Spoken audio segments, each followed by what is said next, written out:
Hello everyone. So today I want to cover the topic of dissolving a limited liability company, an LLC. Before I dive in, if you have any questions about this video or anything else for that matter, and you want to give us a call, please visit us at carboneattorneys.com. We have a button at the top of our website. Click it, fill it out, and we'll get back to you as soon as possible. So you're dissolving your LLC, whether by choice or not by choice. We're at the point where you need to close down your business and follow some legal requirements to get that done. So the first step in this process is you want to make sure an event has occurred that justifies dissolution. Dissolution, of course, is the process of dissolving or closing down your business. And the process prior to dissolution is called winding up. So you're winding up the business, you're covering your bases, you're completing a couple of steps, and then you can actually officially close down the business. So back to my first point, what event has occurred that justifies dissolution? So typically we want to take a look at the operating agreement. So most operating agreements will have a section dedicated to dissolution.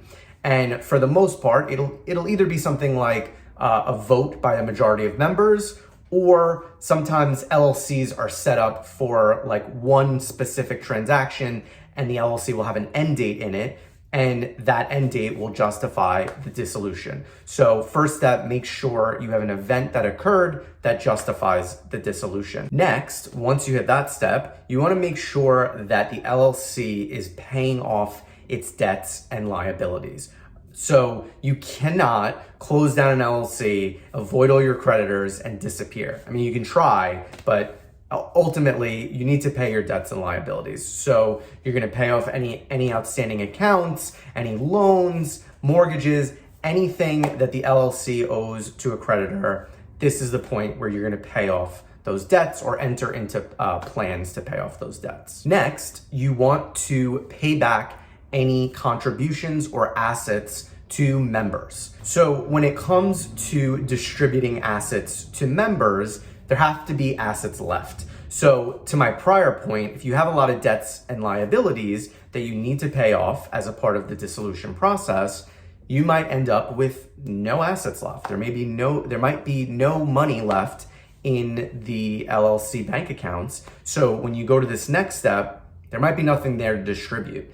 And unfortunately, members cannot state claims against the LLC to recover those assets or money contributions. So if there's nothing left, there's nothing left. Next, you're going to want to cancel any registrations in foreign jurisdictions. So foreign jurisdictions is other states. So if your business is operating in New York, but also New Jersey, Connecticut, Florida, you might be all over the place.